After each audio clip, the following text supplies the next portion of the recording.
देखो दोस्तों, अगर आज अपना टॉपिक देखें तो अगला टॉपिक आता है अपना नर्वस सिस्टम अर्थात तंत्रिका तंत्र। अगर हम इस तंत्रिका तंत्र के बारे में देखें तो देखो, ये एक विशेष प्रकार की कोशिकाओं से बना होता है जिनको अपन नर्व सेल, तंत्रिका कोशिका अर्थात न्यूरॉन के नाम से जानते हैं। किस नाम से जाना जाता है? न्यूरॉन के नाम से।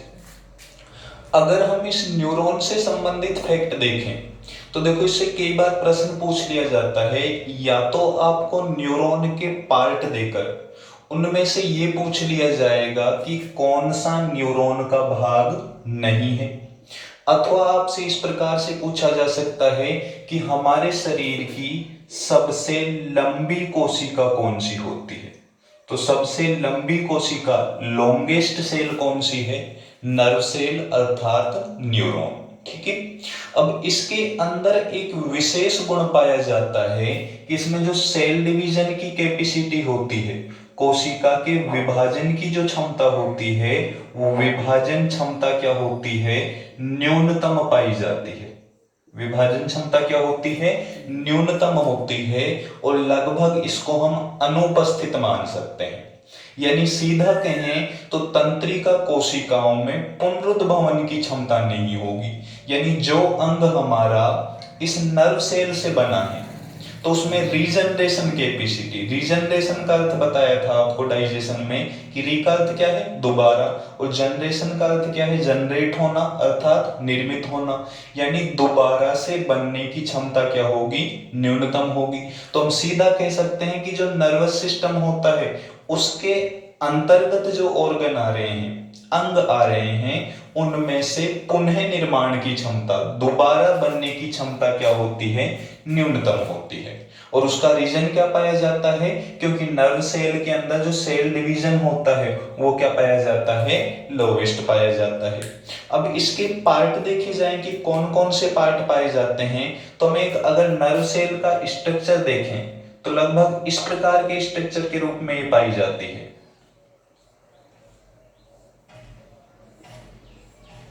ठीक है। अब इस प्रकार के स्ट्रक्चर के अंदर हम देखें तो इसका जो ये पार्ट पाया जाता है जिससे फाइब्रल निकले होते हैं, फाइब्रल स्ट्रक्चर निकले होते हैं, इन फाइब्रल स्ट्रक्चरल को, ठीक है, रेशेदार जो संरचनाएं पाई जा रही हैं इनको कहा जाता है डेंड्राइट्स। किस नाम से जाना जाता है? डेंड्राइट्स के नाम से जाना जाता है। जबकि इसका जो सेंटर पार्ट है, ये इस पूरे को कहा जाता है सेल बॉडी। इस पूरे को क्या कहा जाएगा? सेल बॉडी अर्थात कोशिकाकार। जबकि इसके सेंटर के अंदर जो ये स्ट्रक्चर नजर आ रही है, ये कोशिका का क्या होगा? न्यूक्लियस अर्थात केंद्रक। जिसका मिड पार्ट ही जा रहा है, जो ये रेशेदार संरचना के बाद का स्ट्रक्चर उत्पन्न होता है, इसको कहा जाता है एक्सॉन। ठीक है, तंत्रिकाक्ष। जबकि जो लास्ट वाला पार्ट है ये एक्सॉन टर्मिनल के नाम से जाना जाता है।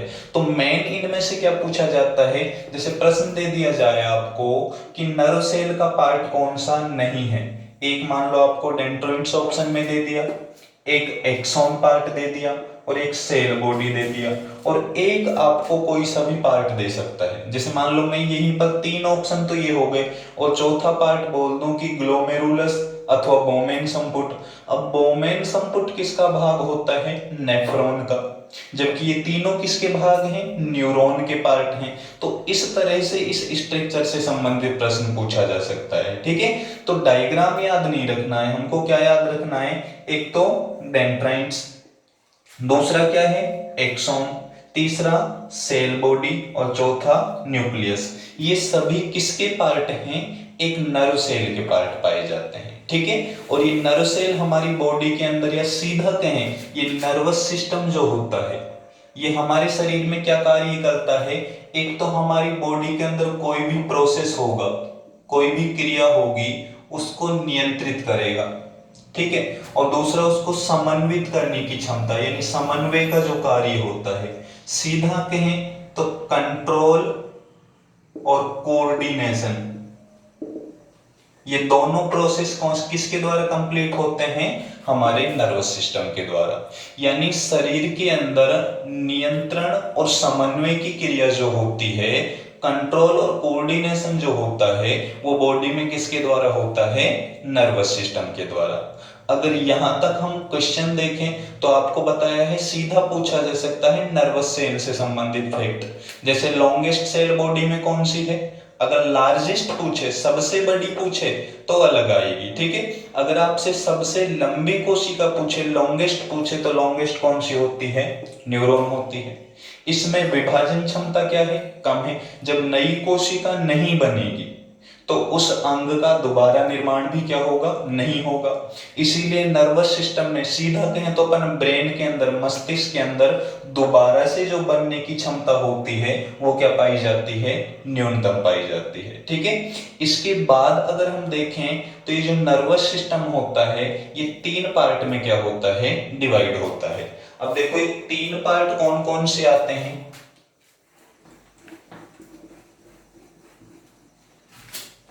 देखो इन 3 पार्ट में सबसे पहला पार्ट आता है CNS, सबसे इंपॉर्टेंट, ठीक है। दूसरा PNS और तीसरा कहलाता है ANS, ठीक है। अब इनका अर्थ क्या है? देखो, सबसे पहला सेंट्रल नर्वस सिस्टम, सेंट्रल का अर्थ क्या हो जाएगा? केंद्रीय तंत्रिका तंत्र। दूसरा पी से पेरिफेरल नर्वस सिस्टम, परिधीय तंत्रिका तंत्र। और तीसरा होगा ऑटोनोमस नर्वस सिस्टम, अर्थात स्वायत्त तंत्रिका तंत्र। ये आपको हिंदी और अंग्रेजी दोनों नाम याद रखने हैं, क्योंकि कई बार इनका शॉर्ट नेम ही दे दिया जाता है, जैसे CNS के अंदर कौन सा पार्ट आएगा, ठीक है, इस तरह से। अब केंद्रीय जो नर्वस सिस्टम होता है, ठीक है, सेंट्रल नर्वस सिस्टम है, इसके अंदर 2 स्ट्रक्चर आते हैं, ठीक है। अब इसको हमने सबसे इंपॉर्टेंट क्यों कहा था? क्योंकि हमारी बॉडी का सबसे इंपॉर्टेंट पार्ट क्या है? ब्रेन। और वो किसका पार्ट होता है?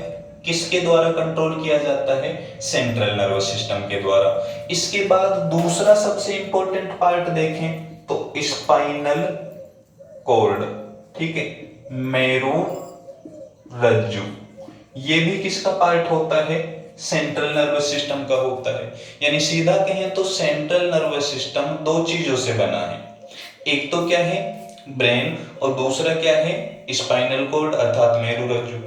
इसके बाद अगर अपन देखें तो जो परिधीय तंत्रिका तंत्र है, ये भी 2 चीजों से बना होता है।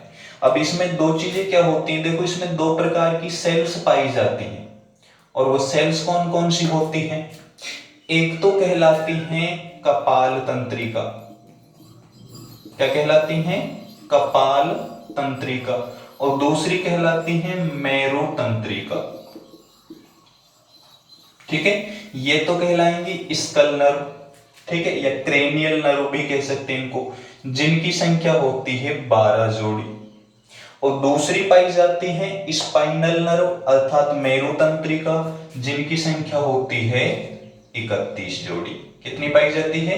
31 जोड़ी। इसके बाद अगर हम देखें तो जो हमारा स्वायत्त तंत्रिका तंत्र होता है, ऑटोनोमस होता है, इसमें भी 2 प्रकार के पार्ट पाए जाते हैं, जिनमें से एक को कहा जाता है अनुकंपी और दूसरे को कहा जाता है परानुकंपी, ठीक है, सिंपैथेटिक और पैरासिम्पैथेटिक, ठीक है। तो ये पार्ट होते हैं। अब अगर इससे हम क्वेश्चन देखें कि हमें प्रश्न किस प्रकार से पूछा जा सकता है, तो प्रश्न सीधा पूछा जा सकता है, या तो आपको इनकी संख्या पूछ ली जाएगी। हमारी शरीर में एक वयस्क मनुष्य में कपाल तंत्रिकाओं की यानी क्रेनियल नर्व या स्कल नर्व की संख्या कितनी होती है? 12 जोड़ी पाई जाती है। दूसरा आपसे पूछा जा सकता है स्पाइनल नर्व कितनी होती है? 31 जोड़ी होती है, ठीक है। मेरु तंत्रिका कितनी है? 31 जोड़ी। और कपाल तंत्रिका कितनी होती है? 12 जोड़ी। अब देखिए होती किस प्रकार से उपस्थित है। ये हम मान लो ब्रेन वाला पार्ट मान ले, इससे क्या निकलता है? कौन सा पार्ट होगा? स्पाइनल कॉर्ड, जो लास्ट में से नुकीले रूप में परिवर्तित होता जाता है। ठीक है, तो ये तो हमारा ब्रेन वाला पार्ट हो गया। ये क्या हो गया, स्पाइनल कॉर्ड हो गया। इससे ऊपर की दिशा से जो तंत्रिका निकलती हैं, ठीक है, ये तो तीनों क्या कहलाती हैं, एक प्रकार से ये जो 12 जोड़ी हो जाएंगी, ऊपर की 12 जोड़ी, ये तो क्या कहलाती हैं, स्कल नर्व कहलाती हैं। और इसके बाद जो तंत्रिकाएं निकलती हैं, ये सभी तंत्रिकाएं या नर्व सेल जो होती हैं, ये कौन सी के अंतर्गत आती हैं, मेरो तंत्रिका के अंदर, अर्थात स्पाइनल नर्व के अंदर आती है। ठीक है, या आपसे ये पूछा जा सकता है स्पाइनल कॉर्ड की लेंथ जो होती है वो लगभग कितनी पाई जाती है, तो इसकी लेंथ लगभग कितनी होती है, 45 सेंटीमीटर, यानी लगभग ये 45 सेंटीमीटर क्या होता है, लंबा पाया जाता है। ठीक है, फिक्स लेंथ नहीं होगी, लगभग लंबाई पाई जाएगी। ठीक है, इसके बाद अगर हम देखें तो मेन जो क्वेश्चन होते हैं वो हमारे किससे पूछे जाते हैं, ब्रेन से संबंधित होते हैं। जैसे सबसे पहली चीज अगर हम देखें तो ब्रेन की स्टडी को हम किस नाम से जानते हैं, ये प्रश्न पूछा जा सकता है। ठीक है, कि अध्ययन कई बार पूछ लिए जाते हैं, जैसे हार्ट का अध्ययन पूछ लिया जाए, ठीक है, या ब्रेन का पूछ लिया जाए। तो देखो ब्रेन बना कौन सी सेल से है, इसमें लगभग 1 खरब क्या पाई जाती है, नर्व सेल होती है, न्यूरॉन होती है। ठीक है, इसलिए इसकी स्टडी भी क्या कहलाती है, न्यूरोलॉजी कहलाती है। क्या कहलाएगी, न्यूरोलॉजी। क्यों कहलाई, क्योंकि ब्रेन लगभग किससे बना है, न्यूरॉन से, और कितनी संख्या में पाई जा रही है, लगभग 1 खरब न्यूरॉन पाई जा रही है। तो ये नर्व सेल से बना होता है, इसीलिए इसकी स्टडी को हम क्या कह देते हैं, न्यूरोलॉजी कह देते हैं। वैसे एनसिफेलोलॉजी वर्ड भी हम ब्रेन की स्टडी के लिए क्या कर सकते हैं, यूज कर सकते हैं। अब देखो एक फैक्ट यहां पर आपको याद रखना है, आपको बताया था ये नर्व सेल से बना है, ब्रेन किससे बना है, न्यूरॉन से। और न्यूरॉन में बताया था कि सेल डिवीजन की जो कैपेसिटी है, कोशिका विभाजन की जो क्षमता है, वो क्या पाई जाती है, लोवेस्ट होती है। तो सीधा कहें तो अगर मान लो ब्रेन के अंदर कोई घाव उत्पन्न हो जाए, कोई चोट लग जाए, तो घाव सबसे देरी से भरेगा। क्यों, क्योंकि नई कोशिकाएं बनने में क्या होगा, या तो समय लगेगा या वो नई कोशिकाएं नहीं बन पाएगी। तो हम सीधा कह सकते हैं कि जो पुनरुद्भवन होता है, जो रीजनरेशन होता है, वो रीजनरेशन क्या होता है, लोवेस्ट पाया जाता है, न्यूनतम होता है, किसके अंदर, ब्रेन के अंदर। और हाईएस्ट आपको बताया था किसके अंदर पाया जाता है, लीवर के अंदर पाया जाता है। तो मस्तिष्क में दोबारा से बनने की क्षमता भी क्या होती है, न्यूनतम पाई जाती है। वैसे लगभग इसका 98% पार्ट क्या होता है, लिक्विड होता है। यानी सीधा कहीं ब्रेन के अंदर क्या पाया जाता है, लगभग 90 से लेकर 98% तक किसकी मात्रा होती है, जल की मात्रा पाई जाती है। ठीक है, तो इसके बाद हम पढ़ेंगे ब्रेन के बारे में। जैसे प्रश्न पूछ लिए जाते हैं, मान लो आपसे पूछ लिया जाए कि हमारी बॉडी में टेम्परेचर का कंट्रोल ब्रेन का कौन सा पार्ट करता है, या इसी प्रकार से पूछ लिया जाए कि देखने या सुनने की क्रिया या बोलने की क्रिया को कंट्रोल कौन सा पार्ट करेगा, क्योंकि ब्रेन को भी हम अलग अलग पार्ट में क्या करेंगे, डिवाइड करेंगे। ठीक है, तो ब्रेन के बारे में पढ़ेंगे अपन नेक्स्ट वीडियो में। अगर यहाँ तक किसी का भी कोई भी क्वेश्चन हो तो कमेंट बॉक्स में पूछ सकते हैं। ठीक है, और कंप्लीट साइंस पढ़ने के लिए हमारे चैनल को सब्सक्राइब जरूर करें।